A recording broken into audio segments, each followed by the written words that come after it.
All right, here we are. It is week 2, Saving Thursday, presented by Bet Victor. Man, did we have a beautiful week 1. So great to be back with NFL football, and we have an absolute gem of a Thursday nighter to kick off week 2, an AFC East matchup between the Bills and Fins, who are exciting in their own right, playing each other, both at 1-0, both with a little bit of confusion, questions, both surviving a little bit of a scare in week 1.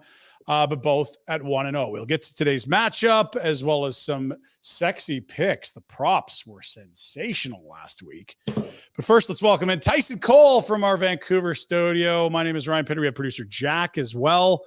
Tyson, very well done last week, sir. Very well done. Thank you. I appreciate it. Isaiah Likely came up in the clutch. He had over 100 yards. We only needed, 19? Yeah, I believe when I checked, 100 is more than 19 and a half. So given that, excellent work. I also thought that the Derrick Henry over 0.5 rushing touchdowns was going to be not a huge sweat. What was that, first drive? Like, it was absolutely we should have taken first touchdown. And then we also talked about Rashee Rice. It wasn't one of our 3 main prop picks, but he went off. In fact, it felt like a coming out party for Rashee Rice. Xavier Worthy was phenomenal. That was our Thursday nighter last week. It was great. But you weren't done with the dominating on Thursday. You also got your butt down to Seattle to watch Denver and the Seahawks. How was your week 1 live viewing experience? Well, live football, there's nothing like it. It was so entertaining, so much fun. Too bad I was on the losing side as a Broncos fan. Had some fans heckling me from behind. But it was a great time. NFL football's back, injected in my veins. So just so we're clear, Tyson, Broncos supporter, producer Jack, Steelers supporter. I am a long-suffering San Diego Chargers fan, trying to convince myself to become a Los Angeles Chargers fan. 1-0 for producer Jack. Tyson, pull up your socks, buddy. 0-1 for those Broncos. They're not going to be good this year, are they? Nope. I wasn't expecting a good season, but I got to tell you, as soon as Geno Smith, first play of the game, gets sacked. Second play, throws a pick right to the middle linebacker. It was perfect. Right? Alex Singleton, was it not? It was awesome. And then we get 2 safeties. I was like, awesome. One of the guys heckling behind me, we had to punt back to them after one of the safeties. And he was like, hey, I'd rather have the ball than 2 points. And as they were punting it, they fumbled and we recovered it in their red zone. I turned around to him. I'm like, well, you don't have the 2 points or the ball, buddy. Oh, you take that. Yeah, take that. And then we lost. But I love the we verbiage. That means you're in. You're invested in that Broncos outcome. I love it. We'll get to this week's matchups, but let's go back and revisit week 1. There was a lot of chaos, unexpected storylines, injuries we did expect. We'll rip through those. And maybe the most baffling was a very late scratch of Christian McCaffrey on the primetime Monday nighter as the Niners hosted the Jets. This was like right up against the wire. If you're playing fantasy, that's a tough one. If you were loaded up with McCaffrey props, well, you get all that back. What did you make? And does the NFL have an issue here with such a late scratch of such a high profile offensive player where there's gambling, fantasy, and all sorts of other things tied to him? I mean, geez, he's usually a case for offensive player of the year when he's right. And then to hear post game that the running back Mason had a wonderful day, shredding up the Jets D. He was like, oh yeah, they told me on Friday I was going to start. Is someone misspeaking, or are they trying to pump up Mason, or are the Niners going to be feeling a bit of heat from the league for not divulging potentially what plans they had on Friday with a slightly injured Christian McCaffrey? I think it fines for sure incoming. I mean, I don't think it was necessarily it was a slip up for Mason, but I don't think what Kyle Shanahan was saying was true. He was like, oh, yeah, another coach might have just told him to get him hyped up for the game. And I was telling him, he might have, a couple touches, so get ready. They probably knew by Friday McCaffrey was leaning towards not playing. So they knew. I think a fine's for sure incoming. I would like to see it crack down because, it does affect a lot of the betting and everything. And just so a team could get a little bit of an edge. Like they still know the 49ers. They're the run heaviest team in the league outside of the Ravens. They're going to run the ball no matter who's in the backfield. Right. And they did. It was like, oh, well, it's Mason. Now we'll just we'll tackle him. No, you're going to try to tackle McCaffrey. You couldn't really do that well. And instead it was Mason. You couldn't really do that well either. Like it just. For sure. And what do you do now? The slightest of edges, if any, right? What do you do now if you're the Niners? Do you do you just run with the hot hand, continue to rest McCaffrey, or if McCaffrey's ready, do you slot him right in? I would think, given that this is a Super Bowl or bust roster with 2 trips to the championship game in the last few years, neither resulting in a championship, that it is not about Christian McCaffrey in weeks 2, 3, 4, 5 that you're measuring anything by. It looks like Mason can run the ball incredibly effectively. I want Christian McCaffrey 100%, and I might even give him a little time after he gets to 100% just to make sure he's actually at 100%, if you know what I mean. Sure. Yeah, no, and I completely agree with that. Why risk your all-star running back a re-injury risk when it's Achilles and his calf? Like those, we saw what happened to Kevin Durant. Like if you have like a little bit of tendonitis in there, like it could definitely pop, and then you're out with him for the playoff run, Super Bowl run that you were hoping for. Yeah, they don't need that, and it's all about what they look like in the new year in 2025 when we turn the page in the regular season into the playoffs. They're Super Bowl contenders for a reason, and you need McCaffrey to be great in that game. Yeah. So I think they'll err on the side of patience. And look, it didn't hurt at all. Oh, but look at this. Well, hang on. Christian McCaffrey says he's ready to go, Tyson. Sure. You can think you're ready to go. Your body might not agree with you. Well, his body might agree with him. His head coach might not agree with him. Be like, exactly. I'm glad you're ready to go, Christian. If this is a playoff game, I'm absolutely throwing you to the wolves. But guess what? It's week 2. I don't expect him to play. I'm not an insider. My feel is, what do you have to gain? Even if he is 100%, it's one less week to get injured if you play Mason, who was great. Exactly. There's too much to risk if you throw him in over Mason, who just had over 120 yards. Yeah, was very good. They ran the ball against a very good defense, or what we think is a really good defense. We'll get to this week's games, but a few more wraps on week 1. We were all excited to see it. The primetime slate was wonderful. The Thursday nighter we talked about, the dramatic finish, Isaiah Likely, the huge breakout. If he wears size 11s and not size 13s, he's got 2 touchdowns and is the hero. Like, that's how close it was at the back of the end zone. It doesn't get a ton better than that for finishes. Bit of tragedy in Brazil as you lose Jordan Love for what looked like the season for a while, but turns out it's probably going to be closer to a month or so with the knee sprain, I believe. Yeah, and MCL then sprain.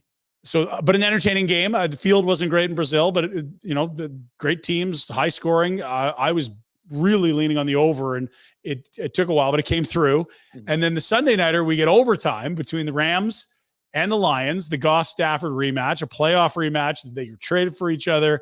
Rams recently have won. We see Puka Nacua get hurt and leave.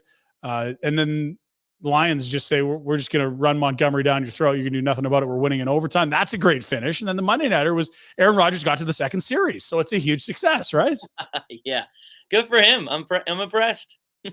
Primetime slate was awesome. And I guess a few of the takeaways, we'll look at some of the significant injuries from week 1. But first, is this just a weird week, or are we expecting to see quarterbacks with much lower offensive totals this season than we have in years past? Is this a trend?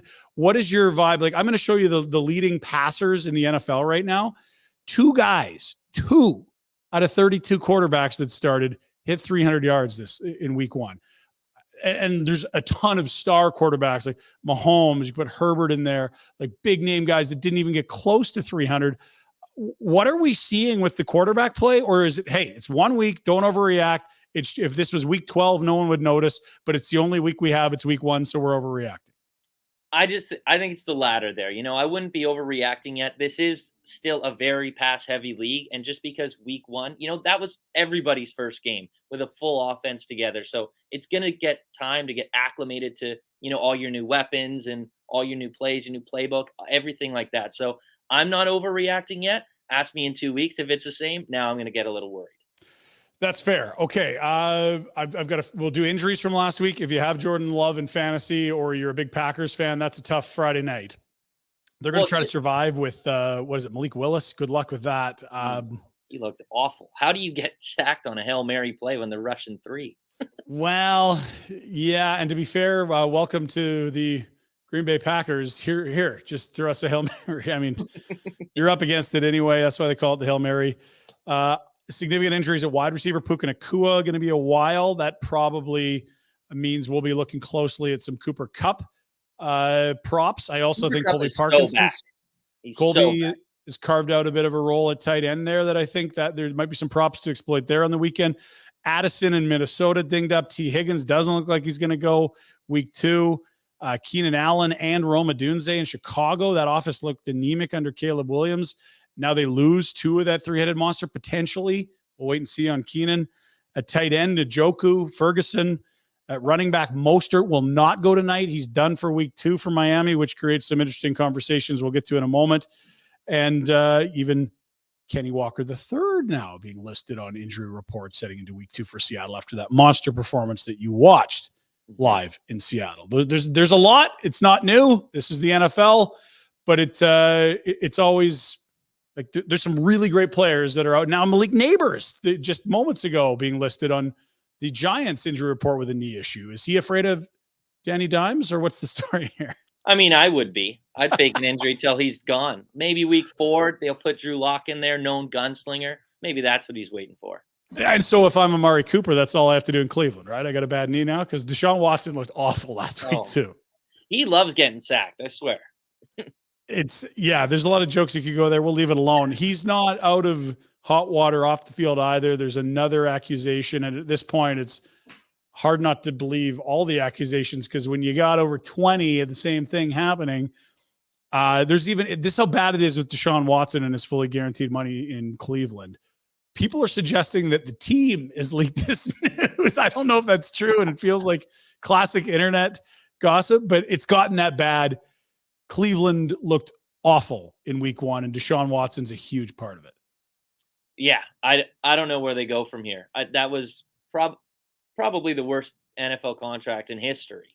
You fully guaranteed after he had a year off of suspension, and then now he's just not he's not startable. I don't think. I think you got to go to Jameis Winston eventually. Maybe give him a few more weeks, but I don't know if you saw there was a comparison Baker Mayfield to Deshaun Watson since Baker left Cleveland, and it's incomparable. It's night and day. It's not what you thought. You're like, wow, the one guy in Houston where we last played looked like one of the best quarterbacks in the league. He's running, he's bombs. He's running a huge offense. Baker, we're not sure yet. It's the exact opposite. Baker looks like the offensive juggernaut after week 1. Never mind all the time that Deshaun's missed since he got signed in Cleveland. For sure. I think he's only played 13 games over the last 2 seasons. He hasn't been able to stay on the field just with all injuries and all of his off the field issues. So, I mean, if I'm Tampa Bay, I'm laughing right now. Yeah, no question. They look good in week 1. Big offensive numbers against Washington. Jack's been doing some research because he got all jealous. He heard you were in Seattle watching Broncos Seahawks. And the thing about producer Jack, he's a lot younger than us. He's saving his money. He's, this is only a year into the job. He's found a serious deal. All we need to do is find a way to get to, I believe, Charlotte. As we can see, SeatGeek, you can get 2 tickets to the Panthers-Falcons games for $1.80. That's not $180, Tyson. There's a decimal point there. That is $1.80 American, to be fair, which might be approaching $3 for 2 tickets. Are you in? I don't know. I don't think I want to go watch that game. I'm good. Kind of with Tepper's got a problem. This is I was like, yeah, it's week 2 and they're bad. And Jack's like, this is their season opener. You're like, oh, that's right. They started in New Orleans. Carolina is bad. And I thought Atlanta might be interesting. That was not a good start for Kirk Cousins, who does not look like he wants to plant his throwing leg. That's not ideal. No, that he looks rough. He looks like he's still injured. And now the whole decision to, draft Michael Penix kind of makes sense now. Maybe they were a little worried that, Kirk wouldn't fully be ready in time for week 1, and it's evident that he wasn't. Those are some of the big takeaways from week 1. If you've got a big one, throw it in the comments. We'll read some of them later in the program if we missed any of those big news and notes. Let's tee up a mammoth contest in the AFC East. Asked producer Jack this earlier. Both teams 1-0. It's a divisional game. Does the winner of tonight's Thursday nighter become the favorite to win the AFC East?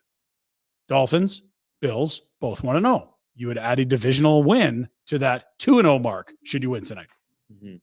I would say so. I mean, I wasn't fully impressed with what, I saw out of the Jets against the Niners. It is against the Niners, but I still wasn't very impressed. That run defense, and I don't know whether it's due to, the Jets having a poor run defense or if it's just the San Francisco 49ers. I mean, and I don't think the Jets are considered a poor defense, but I think it's a lot of Niners there. They stuck with it and eventually broke through. Yeah. Yeah, I just meant the run defense. The pass defense, they've only allowed 5 passing touchdowns over the last 2 seasons. So Wow. they're really good in that regard. It's just maybe you can exploit them in the run game. Okay. I mean, we'll see. And I mean, do we have to worry about the New England Patriots maybe taking the division? No, we don't. Want to know though. And so here we are. Yeah. It's the Bills, it's the Fins, it's Miami, where it's being hosted, and I think it should be a wildly entertaining game. Let's take a look at some of the opening lines for the contest, courtesy our pals at Bet Victor. Money line showing Miami minus 138. Bills at plus 110 is interesting. Your point spread of 2.5 would suggest that the Bills would be very slight favorites in a neutral site game. 3 points to Miami. And the over-under moved from 49 down to 48.5 at last check. So we're expecting, what would that, I guess, be 28, 25, 29, 25, something around there for score, the implied score, I suppose, with a 2.5 point spread and a total of 48.5. You can see what I'm doing here. They're expecting some offense. Yeah. What do you make of the matchup? Because I still don't really have a lot of confidence in how these teams are going to operate yet. Week 1, they both faced some serious challenges. Miami trailed Jacksonville for a lot of that contest before finally getting it together late in that game. And the Bills were down a couple touchdowns, I believe, to Kyler Murray and the Cardinals. They did take over and prove they're a better team, but I think the game script changed a bunch when you're down 2 touchdowns early. So I still don't know that we really have the template for how these teams are going to operate. Yeah, I mean, I watched both these games back before, and actually both teams were down 2 touchdowns at one point, 17-3, and then they both came back to win. Buffalo's win obviously looks a little better because they were able to score more points, but I actually don't. I would side with Miami tonight. They are the home team. We still don't really know exactly how this Bills pass defense is going to be. Kyler didn't test them too much. I mean, Marvin Harrison had 1 catch for 40 yards. So we don't really know how they're going to be against, 2 elite wide receivers like Tyreek Hill and Jalen Waddle. But also when I was watching the Dolphins against the Jags, there were times that they got into enemy territory. They were already down 7-0, and they went for it on 4th down and weren't successful. So that score could have been a lot more lopsided had they, just taken the points or converted that. So I would lean Miami. Now they figured out their offense in the second half, so that's the side I'd lean. There are questions on how the ball is going to be spread out on both these offenses. We'll start with Miami. Both Raheem Mostert and Devon Achane got hurt in the week 1 victory. Mostert tried to play through it a bit. I think he only ended up with a few carries. And then Achane did end up showing up on an injury report. Both of them on Monday and Tuesday were estimated to not have practiced because of a short week. They didn't do a real thing. Achane listed as a game time decision. Mostert's been ruled out tonight, which does, I guess, create the question of what is this running back committee look like? Who gets the carries where? We know Achane's not 100%. Jeff Wilson got, I believe, 5 carries for 26 yards in week 1. And they have a 4th rounder, Jalen Wright, who's an absolute burner, who wasn't active week 1, now is week 2. I was really hoping to dive in on some of the player props for the Miami backfield. There's none left because I think the books are waiting to see if Achane's ready to go. And if he is, it creates the question of how are they going to use these different 3 backs? They did give Achane a goal line carry over Mostert last week, which stunned me. But then you hear Mostert's hurt and you're like, okay, well, maybe that explains some of it. I'm waiting to see what happens in this backfield. And I would love to exploit some Achane receiving yard totals, but how's this going to work? I don't know. I'm a little worried. I do like Achane receiving yards, which we'll get to later, but I was expecting he would be cleared kind of closer to earlier this morning. Mm-hmm. Now that it's kind of creeping up towards game time, it's kind of scaring me a little bit. But I would assume that Jeff Wilson takes the Raheem Mostert role as more of a running back, and then Achane can be, the outside speed guy or the receiving back if he does play. But last year, he was injured and did end up playing in the game, but He hobbled off the field. They didn't really play him that much. Like, they didn't give him a regular usage. Yeah. And then now them making Jalen Wright an active player tonight is kind of worrying me. I feel like we're going to get a lot of Jalen Wright tonight. Yeah, and I'd love to. I've got a lot of Jalen Wright exposure on my fake football teams because it just, to me, when you looked at this duo that was two of the best 5 running backs in the NFL last year statistically, and Achane and Mostert. Achane dealt with multiple injuries. Mostert's track record of being hurt is well established over his career in the NFL. Mm-hmm. I was like, yeah, like Wright's going to be a factor at some point because these guys aren't staying healthy. And then they both show up on the week 2 injury report after just one game. Is it yet? He hasn't suited up before. What is Jeff Wilson's role play in here? Mm-hmm. That's what's curious. Now, we do have some Achane news, I believe, of sorts. This is on Instagram from just minutes ago. So is he going to play? Is he not? Game time decision. There's Achane on Instagram showing the graphic for Thursday Night Football. I believe this is what the kids and producer Jack can tell us. When you see someone, on socials with something like this is their way of saying I'm in. Jack, can I? Yes, I can confirm. I think he will be in. This is him sharing the Dolphins post game night tonight. So, I mean, gets me excited. But we all remember a few years ago when Keenan Allen was like, it was the fantasy playoffs. He's like, start me tonight. I'm playing. He suits up and then doesn't catch a single ball. So I'm a little worried still. Yeah. Okay. What do you expect from Wright? He's another incredibly sub 4.4 quick player added to this Miami offense that already has Hill, Achane, Waddle. It's you may as well call it a track team down there. This should be the Florida Gators. For sure. I mean, I expect Jeff Wilson to be Mostert and Wright to be Achane. They follow the same pattern and same similarities as a running back. So if Achane's hurt, Wright is probably going to carve a little bit of a role into doing what Achane does. And then do you expect if Achane does play, maybe he's lined up as a wide receiver more? Like, if he's not 100 and they like these other guys, and I think they do because Jeff Wilson's followed McDonald everywhere and they drafted right in the 4th round. Is it a way to go easier on his body and keep him away out of harm's way a little more by lining him up in the slot like they like to do? Like he's lines up as a receiver a fair amount in this offense. Yeah, I mean, last week showed that he had 10 of his 14 routes were all out of the slot. So I would hope that that's what they're going to do. They'll just put Wright in the backfield and then Achane in the slot, but we really won't know until we see how healthy Achane is. I would figure that you would want to line him out a little bit more than have him at running back just in case, of the reflare up of injury. Yeah, I would be surprised if he has a significant number of carries between the tackles. Like he doesn't feel like the bulk first down running back. I think you totally get him involved with screen passes in the slot and get him out in the flats. Yeah. But if you're running between the tackles, I think that's probably Jeff Wilson territory tonight. So we will watch and see, but it's early. We're going to figure this out. We haven't seen Wright set foot on an NFL field when it matters yet. And, Wilson didn't get a ton of carries, but he was darn effective, over 5 pop on his 5 last week. Here's something to look at. So this is the BetVictor app, and I'm looking at the anytime touchdown, which is the middle column, sort of what are the sports books feeling about the ability for these running backs to get in the end zone? Jeff Wilson, minus 138, Achane the same, but Jalen Wright, to your point, is only plus 138. That is not a third stringer. Someone's going to have to get carted off for it. Like, they expect this guy to get some snaps, the sports books, don't they? It looks like that. Yeah. I remember a little while back, he was up to plus 240. And then, so now the line is moving. And so I'm assuming he is going to have a role in this offense tonight.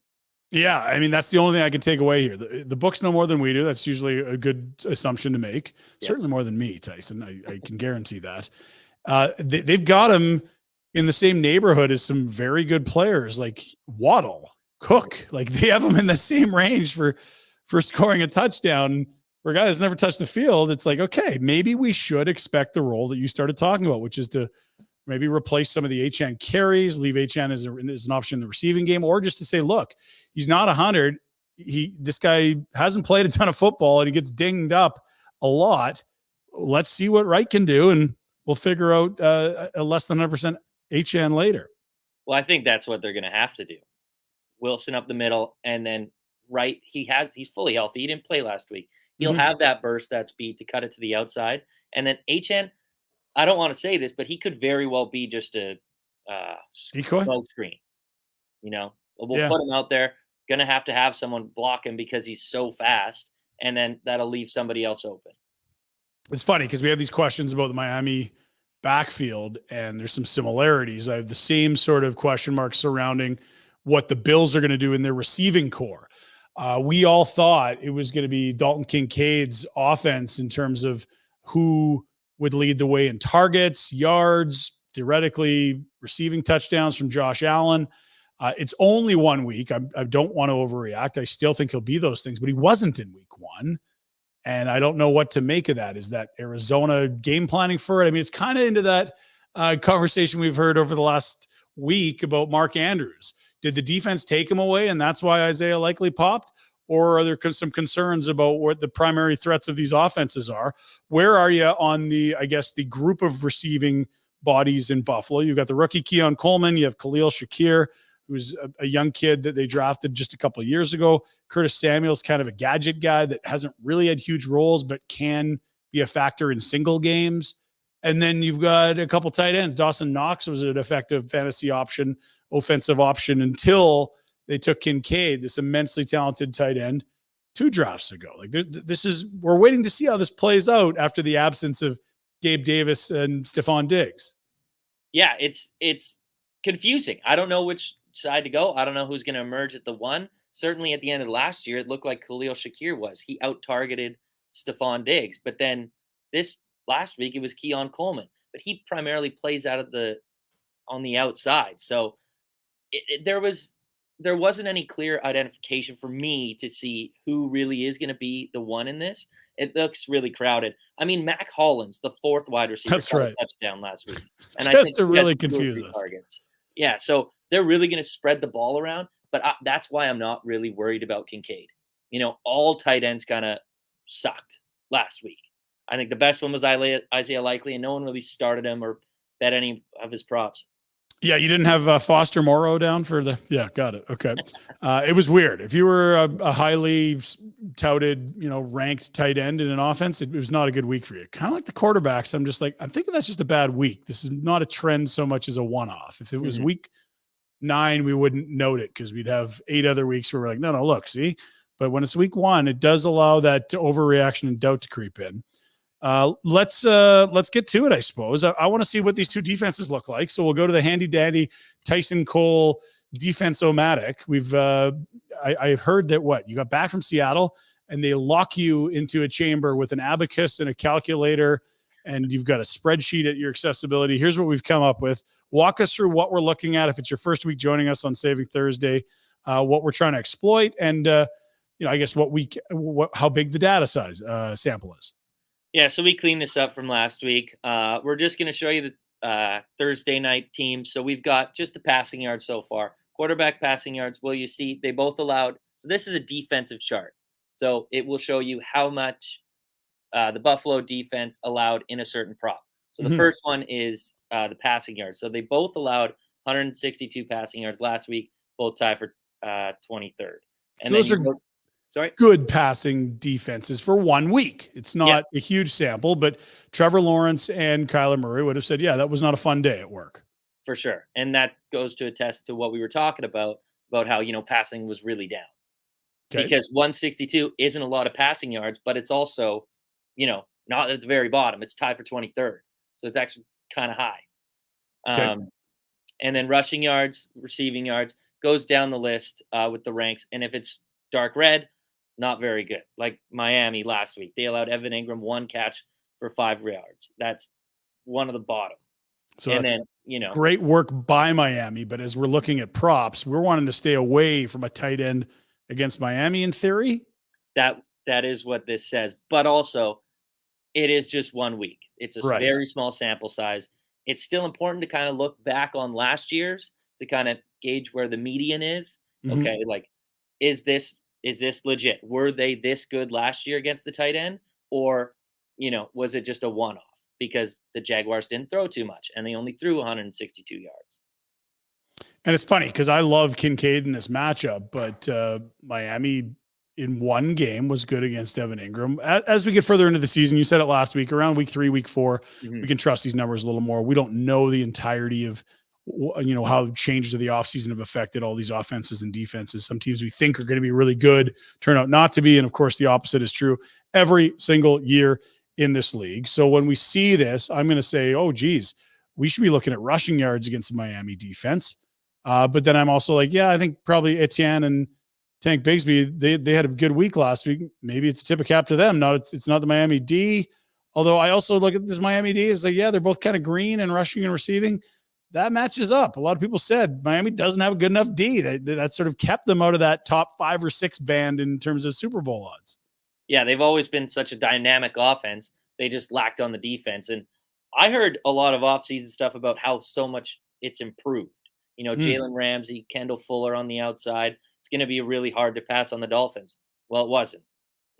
Yeah, no, at least not through a 1 week. One game so far.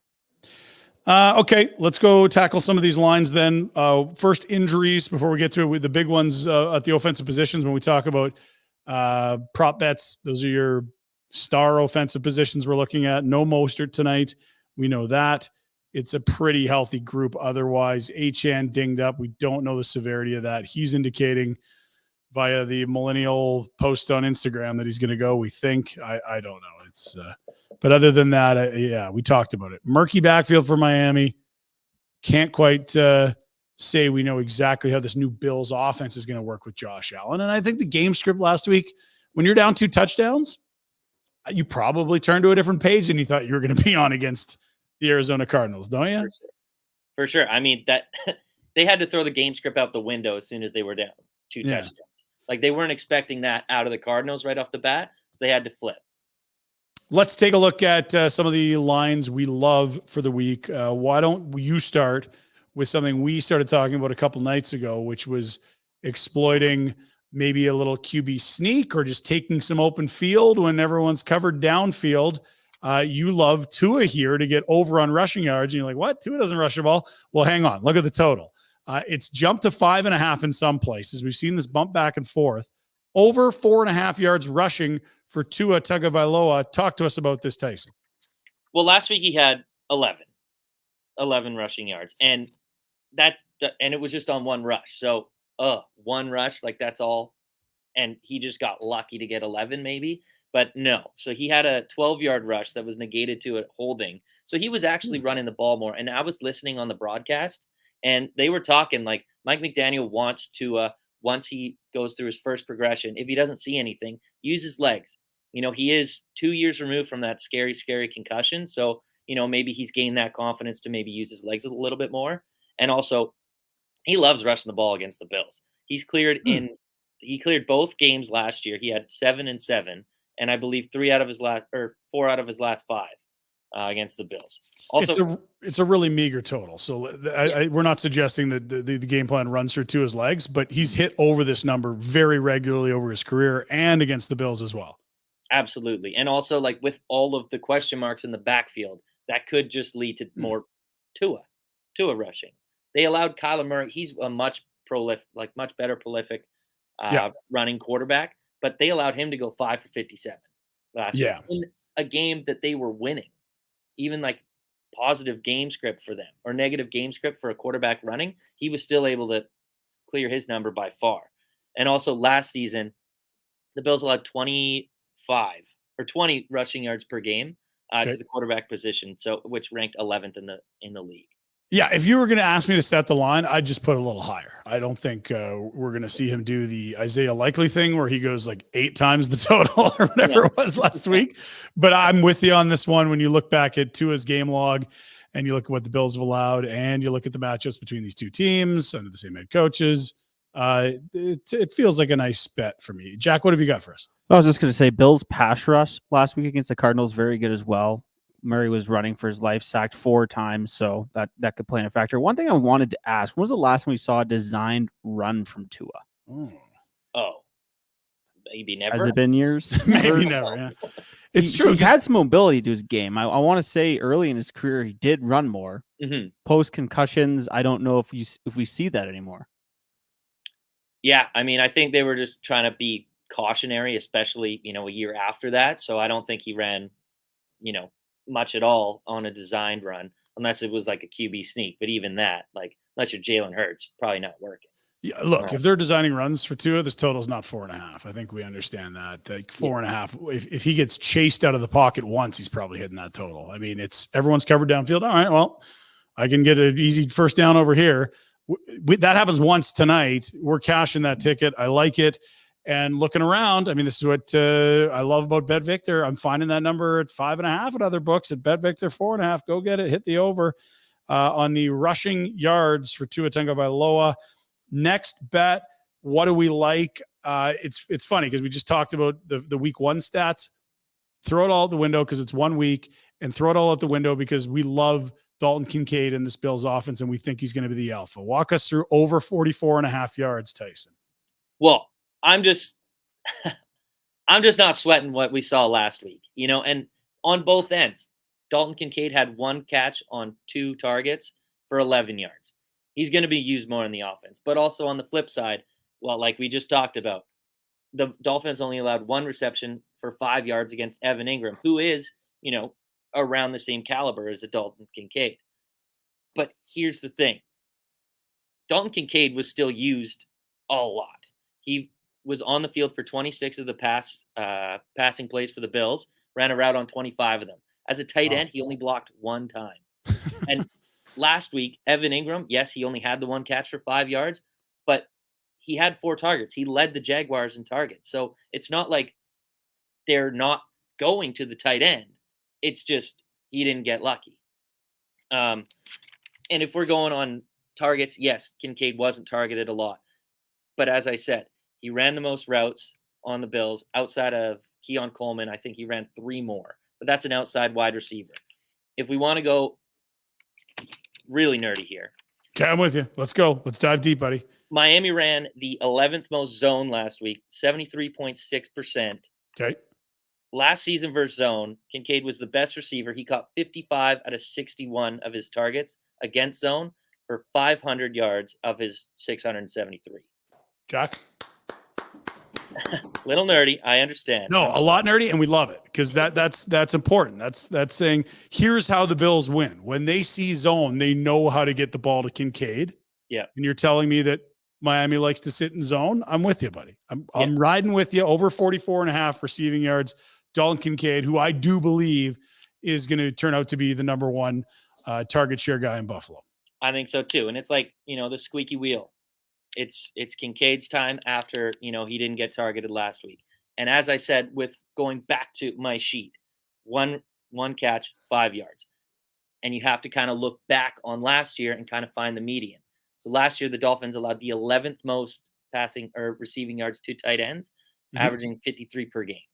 So kind of meet in the middle, probably around 30, but Kincaid didn't get a lot of the targets last week. And I saw Miami was being able to get exploited in the middle of the field. So that's and Shakir and Kincaid, they were in the middle of the field. So either one, I'm just going to go with Kincaid today. We really wanted to get at an HN receiving yards total because if he does play, we're both sort of the mind that it's going to be throwing him the ball, not carrying the ball. And we've seen him win as a ball catcher. When he gets the ball in open spaces, defenses can't catch him. He's one of the fastest players in the sport and was a nightmare to try to tackle at any point last year. You get this guy the ball in open space, you win.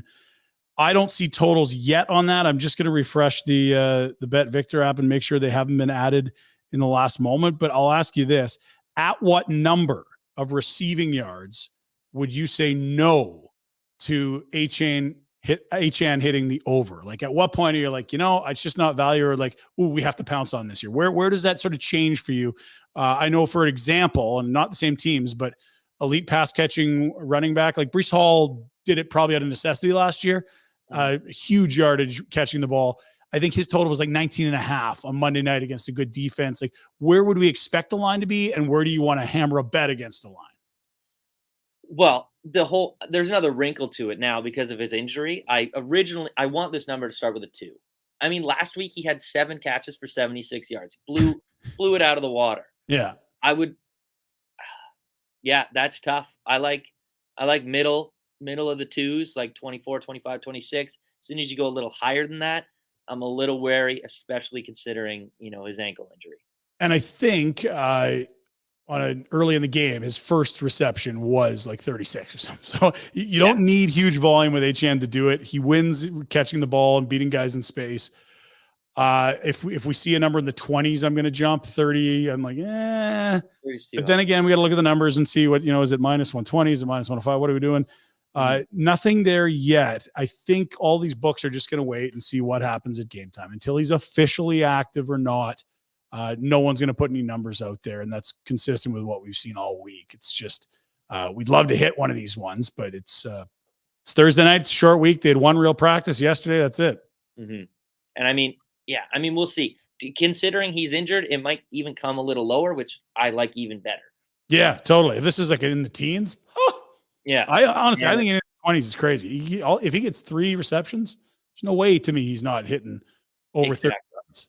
And a lot of his targets were like 1 yard down, like ADOT. That's it. And he was just able to turn and burn. So I really like it. If you want me to get nerdy again, I got some more stats for you. Let's go. So Achane ran 14 routes last week, 10 of which were in the slot.